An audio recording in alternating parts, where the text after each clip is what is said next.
Hello and welcome to this video. Apparently Stellaris and Star Trek are now my life, so it makes sense to have a look at Star Trek Infinite to give you a first glance. Let's start with the very broad brush. Do I think this game is good? Yes. Do I think it's worth the asking price of, what is it, $30? Yes. Do I think that in the current state of game version 1.00 it's absolutely flawless and there's no need to improve anything on it? Absolutely not. Definitely it needs lots of fine-tuning, polishing, but it is already a good start and has huge potential. Now, in this video, I will not go into all the details. I will not give you a how to play. What I'm going to do is to give you my very objective opinion on the game, compare it to its bigger brother Stellaris, and try to give you an impression if this might be something for you or not. Now, the first question I'm trying to answer now is whether this is just a cheap cash-in. I'd say no. I think I get the impression that the developers really tried. They really had fun with the whole theme of Star Trek, and they tried to deliver a good experience. Let me show you what hints I have for that. So, as you can see, there are 4 factions, time of recording: Federation, Klingon Empire, Romulan Star Empire, and the Cardassian Union. Let's pick the Cardassians for the time being. All the 4 factions play vastly different in my opinion. So what I want to highlight here is just one thing, but I think it's a neat thing, and that is the voice tutorial that you get when you start the game. You can play the majority of the game with like some hints here and there to give you an easier start. It's not really, if you never played Stellaris before, it's not enough. It gives you just a very rough direction, like very basic ideas on what is going on. You will be very confused probably, but it's a neat thing, and they put some effort into the voiceover. Let me show you what I mean. Good tidings, Legate. I have been assigned to help with your new appointment. Let us agree. The state provides. The state shelters. You're refusing the help of a state-mandated program. There will be consequences. Now, that is nice, I think. This is some effort put into the whole thing. They could have just had text on the screen. They could have had the same voiceover for all factions, but they went the extra mile, and this is something you'll notice throughout the game. Pretty much all the events that happen, quite a few of the events could happen to different factions, but the text will be specific to your faction. There is, for instance, the whole kerfuffle with Kittermare. It starts pretty much with the Kittermare massacre, or just after the Kittermare massacre. And everyone will have different news about Kittermare. Everyone has different choices on how to deal with this. This is really, really fun. Especially if you play with a friend and something happens on your end and you realize that they might have entire different information about the event. So this is one reason why I think the developer didn't just go through the motions, but instead really try to enjoy the assignment. The next question would be, is this just a reskin of Stellaris? Even if it's a nice reskin with some effort put into this. I'd say no. A reskin would be basically something like playing Fortnite but with a Superman skin. Like you will still control your character just like any other character. Your character can't fly or shoot laser beams out of their eyes. They just look differently. This definitely plays differently than a regular game of Stellaris. Yes, I mean the setup looks differently because you start as a star empire with several planets already under your control and with your neighbors right next to you. But I think this is nothing too special. It's nice that they included stuff like the neutral zone and Bajor being under the control of the Cardassian Empire. So this is neat, but it still could feel a bit like a reskin. They did put some effort in there. For instance, one of the important things is the mission tree. Decisions will come up, and achievements that you can acclaim will show up throughout the game. Once you unlock them, decisions become available, and with some factions you will have the options of either playing it one way or another. For instance, Cardassians and Romulans have the choice between being very ruthless, pretty much the way you know them from the shows and from the actual lore, but they also have the choice to reform themselves, to become more inviting to others, to in case of Cardassians, revoke slavery. So you can really choose how to play, or like at least within the framework of the lore, or close to the lore. Romulans and Cardassians have these really interesting choices. Klingons not so much.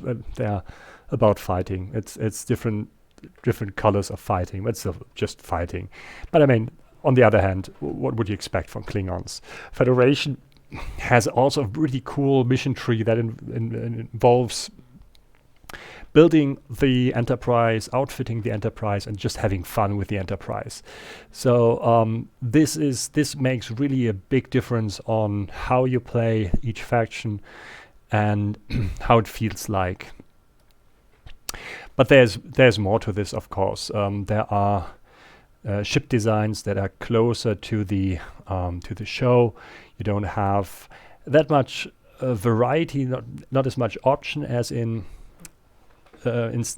regular vanilla Star Trek, but it feels much closer to the actual Star Trek lore, I'd say. The lack of star lanes or hyperlanes from Stellaris also is obvious. That is not a huge difference, I'd say, because older versions of Stellaris also had hyperdrive, FTL travel, just as in Star Trek. So, but still, they tried their very best to make have this feel like a Star Trek experience while working with many of the mechanics that you might know from Stellaris. Furthermore, lots of the mechanics you already know from Stellaris are here, but vastly changed and adjusted to Star Trek. You have a new resource offices that you need for not just outfitting and building ships, but also repairing ships, because exploding consoles. Every time your ship is hit by a weapon, there is a chance some of your officers die. Of course. The tech tree is overhauled. Traditions are entirely different, and each faction has their faction-specific tradition on top of that. Ascension perks, same thing. Well, not entirely same. There are some unique ascension perks. Some of them are basically the same as Stellaris. So they didn't throw everything overboard. Even the resources look somewhat different.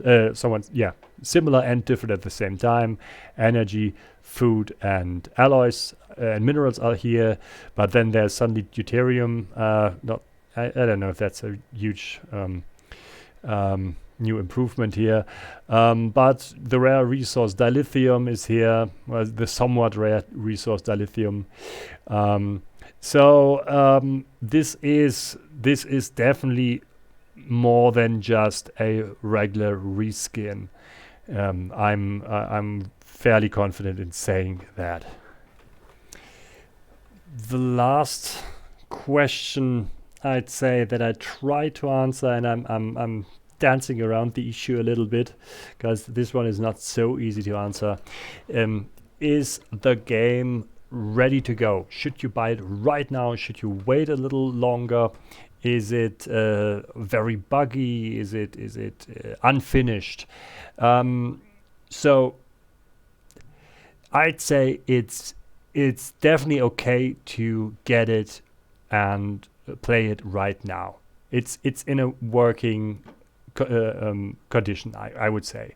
There are no major bugs. Like, the game hasn't crashed even once for me, which, I mean, you kind of expect this. Like, it's based on Stellaris. This is the Stellaris engine, and they changed a bunch of stuff, but not so much that it should destabilize the entire game. I haven't seen any major issues. There are some, let's say, minor issues. Documentation is scarce.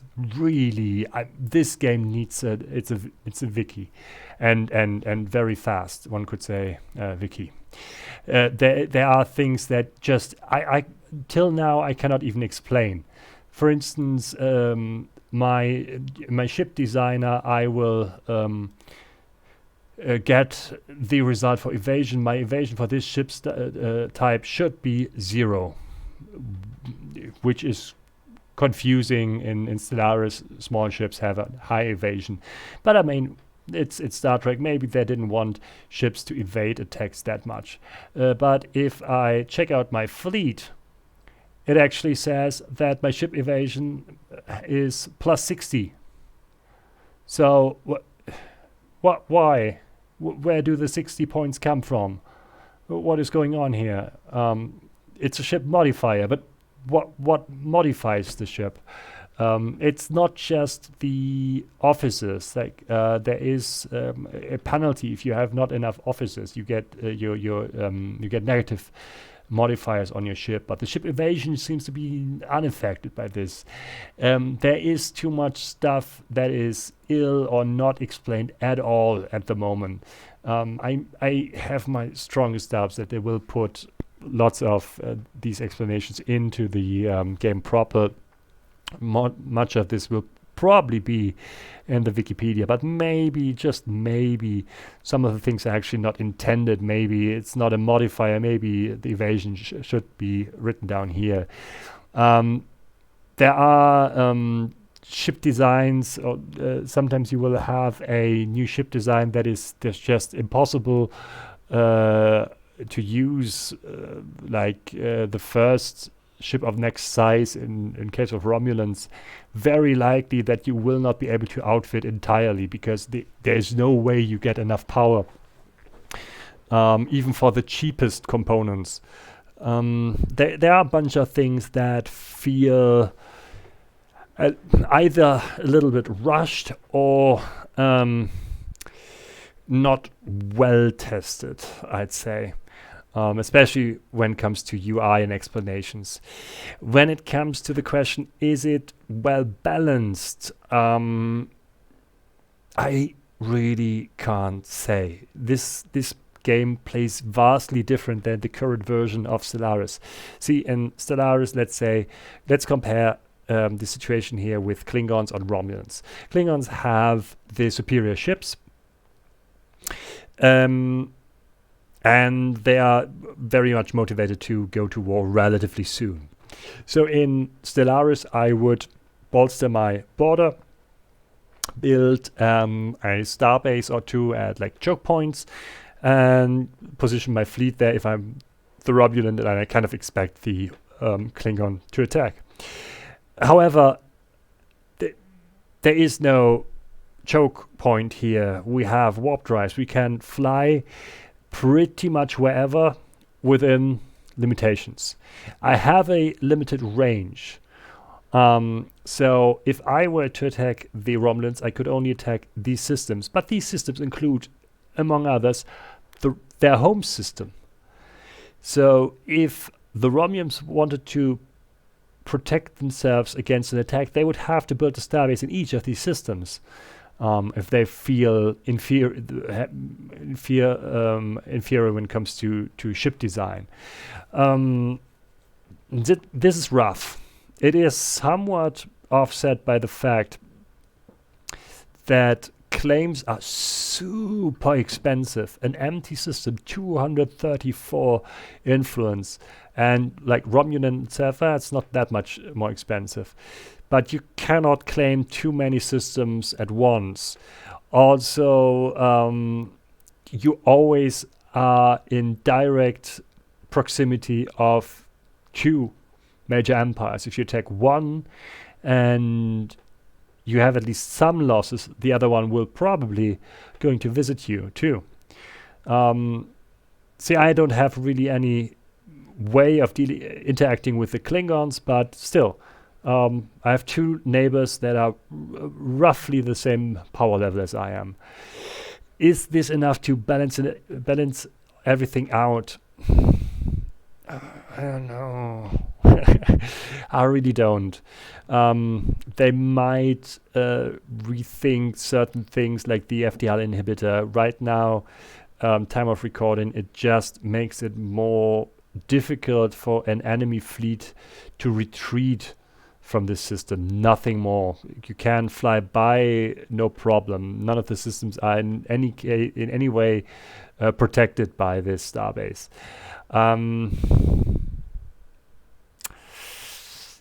I can't say I'm entirely sure about